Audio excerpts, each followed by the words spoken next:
Welcome back. My entitled nieces kept stealing my daughter's stuff, so I put a padlock on her room. They found the spare key and stole even more of her stuff, so I kicked them out and left them homeless.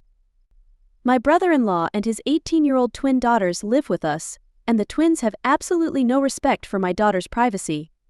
The day they moved in, they walked into my daughter's room and took her clothes. They only gave them back after I pressured them to, and when I brought this to my brother-in-law, he saw no problem with it. My wife said the same, that this was just teenage girl behavior. The twins soon became more invasive, taking my daughter's jewelry, skincare products, and even her laptop.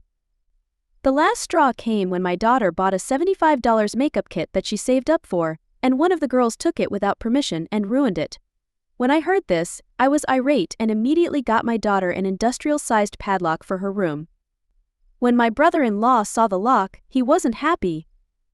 He yelled that I'm treating his daughters like thieves, and that my spoiled brat could just buy a $10 makeup kit from Walmart. As soon as he said this, I wanted to lunge at him, but my wife walked in and interrupted us.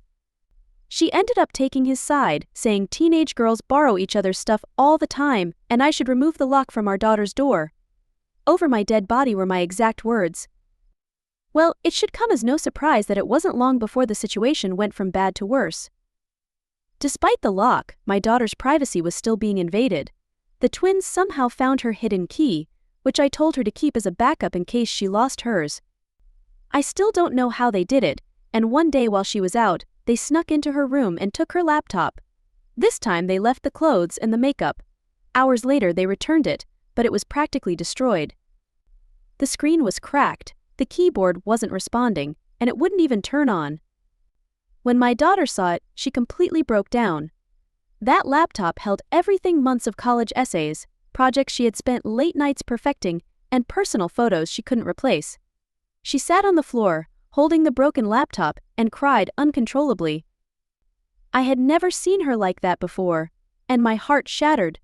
I was beyond furious. This was deliberate, careless, and cruel.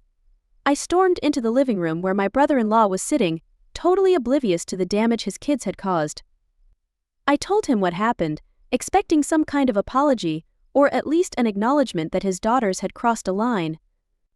Instead, he shrugged. He said that they didn't do any harm to my daughter, Courtney, and that this was the reason for having backups of everything. He made it seem like I had to teach her a lesson. I saw red. That accident just wiped out months of my daughter's work. He didn't have any idea what that laptop meant to her. She saved up for it herself, and now it's ruined. I told him that they needed to be held accountable. He said he would talk to the twins but was sure they didn't do it on purpose.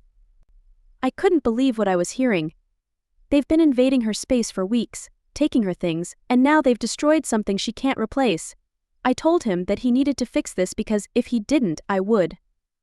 After a long, heated argument, he finally agreed to cover part of the cost of replacing the laptop.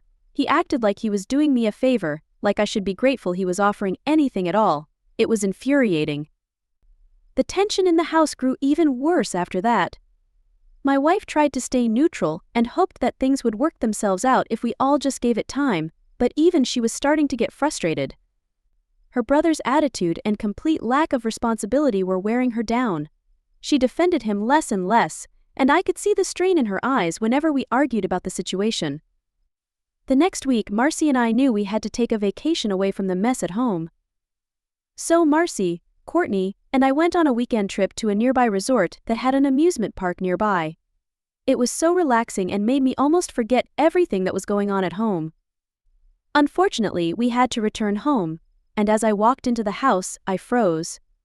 The smell of stale beer, cigarette smoke, and something sweet hit me in the face. As I walked in, I noticed spilled soda that had soaked into the carpet. My wife gasped beside me. The living room was a disaster. The couch cushions were on the floor, the coffee table had been pushed against the wall, and muddy shoe prints led straight through to the kitchen. Empty cans, bottles, and wrappers were everywhere, as if a tornado had flown around the room before we came. I felt my stomach turn, but I couldn't waste time there. I bolted up the stairs 2 at a time, my heart pounding. When I reached my daughter's room, I saw the lock I'd installed was smashed. The door hung slightly open, and there was chaos inside. Her dresser drawers were yanked out, clothes strewn across the floor, her bed unmade, and her laptop was gone. I heard my wife's footsteps behind me, her gasp sharp as she took it all in. "Oh my God," she whispered. She looked at the broken lock, then at the mess inside. For a moment, she just stood there, silent, her hand covering her mouth. She didn't move. Downstairs, the door clicked open, and my brother-in-law strolled in, phone in hand, with a lazy grin on his face. He told us the kids had a bit of a party and, while we were gone, they got carried away. They trashed the place, her room was destroyed. This is everything to her. He didn't even look up from his phone and told me to relax. He brought up how we threw worse parties when we were kids. Remember that one in high school? Mom and Dad were out of town, and we had the whole crew over. He smiled at the memory like he was proud of it. We wrecked the house, but we cleaned it up, no problem. Mom never found out. Same thing here, no big deal, he said. My wife looked beyond furious. She reminded him that they cleaned up the mess before their parents got home. This was nothing like it was in high school. He then reassured me that the kids would clean it up. He said we were blowing this way out of proportion. For the first time since they moved in, I saw my wife stand up against her brother. My wife took a step forward towards him and told him he was going to clean this up and pay for the damage. The brother looked confused at first. He didn't expect to have to pay for any damages. He tried to reason with her, saying that it was just a party. She cut him off in the middle of his pleas, and told him that the twins needed to take responsibility. He stared at her for a second. He looked like he might argue, but then he swallowed whatever words he had ready. He eventually agreed that he would take care of it, but not without a huge sigh. He wasn't used to being called out like this, especially not by his sister. For the first time in weeks, I felt like I wasn't alone in this fight. One evening, I sat at the kitchen table, going over the family's finances. Something had been nagging at me for weeks. Our savings seemed lower than expected, but I couldn't quite put my finger on why. As I dug deeper into the bank records, I noticed a pattern.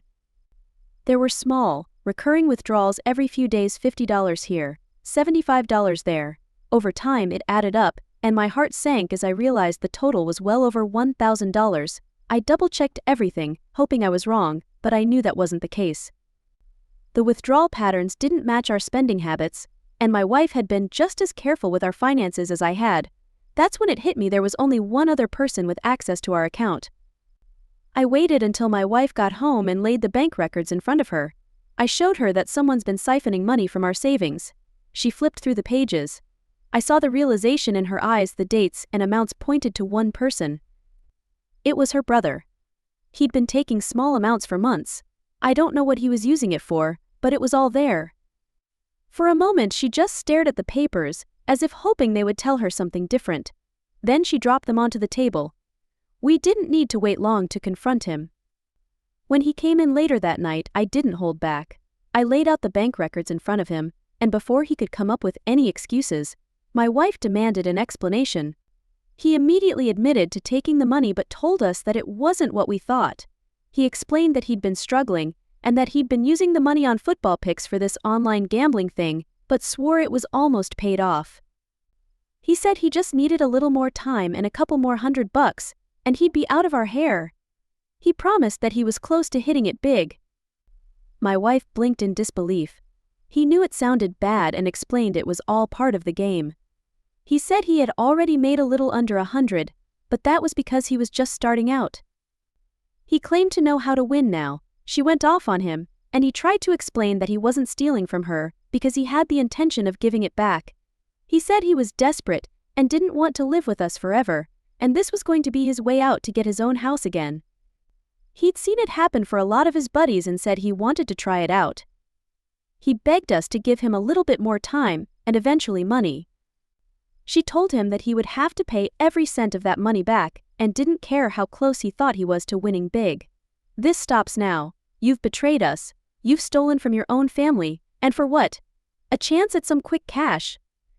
She yelled at him. He opened his mouth to argue but stopped when he saw the look on her face. But even as he agreed, I knew things would never be the same. The trust that they once had went out the window after he stole from us. She couldn't even look at him the same way, And at that moment, as I watched her walk away, I realized that something had shifted between them. As the days passed, the tension between them only grew. My wife still tried to maintain some semblance of peace in the house, but the distance between her and her brother was obvious. She no longer defended him or brushed aside his actions with excuses. I got a call while I was at work. My daughter had collapsed at school. The principal said she passed out in the middle of the hallway in between classes. They said it was exhaustion, but when we got to the hospital, it was pretty clear that it was more than that. She was lying in bed, hooked up to monitors, pale and drained. The doctor came in and didn't sugarcoat it. He said it was caused by stress.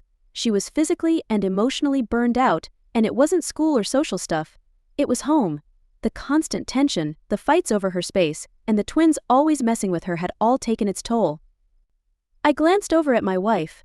I could tell she was in shock, but also realizing how bad things had actually gotten. All those times I'd told her that the situation was too much, that our daughter was suffering, she'd brushed it off. But now, here we were. The guilt on her face was obvious. She didn't say much, but I could tell it hit her hard. I didn't need to say anything. We both knew our daughter was in the hospital because of the mess at home. My wife didn't try to justify anything, she just sat there, quiet. After a while, she leaned over and took our daughter's hand. I knew that it was about time her brother and his daughters had to go. No more second chances or trying to make it work. Our daughter needed peace, and we couldn't give that to her with them in the house. My wife finally saw it too. After the hospital visit, I knew I couldn't avoid him any longer. Things had spiraled out of control, and the moment I walked back into the house, I realized it was time to face my brother-in-law. I found him sitting in the living room, completely oblivious. That casual attitude he always had used to be harmless, but now it just made my blood boil. I didn't waste any time. I told him he and the girls needed to leave. Enough was enough. At first he resisted, saying he had nowhere to go, as if that somehow excused everything that had happened. He played the family card and tried to guilt me into changing my mind, but this time I didn't budge. My daughter's well-being was at stake, and I wasn't about to sacrifice that for anyone, not even him. The turning point, though, was when my wife stepped in. She'd been stuck in the middle of this whole thing for so long, constantly defending him, brushing off his behavior. But after seeing our daughter in the hospital, something shifted. She backed me up, finally realizing how much harm had been done. I could see the guilt in her face for not stepping in sooner, but now she was firm. She told her brother he had to go. He was stunned. I don't think he ever expected her to side with me, but the situation had reached a breaking point. The tension in the room was heavy, and for a moment, it looked like he was going to argue again, but he saw that we were serious. They packed their things and left, and just like that, the house felt quieter. It felt like a weight had been lifted. Once they were gone, my wife apologized. I could see how much it had been eating at her, and how much she had overlooked for the sake of family. She admitted she should have seen the signs earlier and should have listened when I raised concerns. But at that moment, I wasn't interested in blame. I just wanted to move forward for all of us. Later that evening, we went back to see our daughter in the hospital. She was still weak, but I could see a change in her. When we told her they were gone, she seemed relieved. It wasn't an easy decision, but it was the right one. After everything we'd been through, my family finally had a chance to breathe again. If you like this video, hit that like and subscribe button.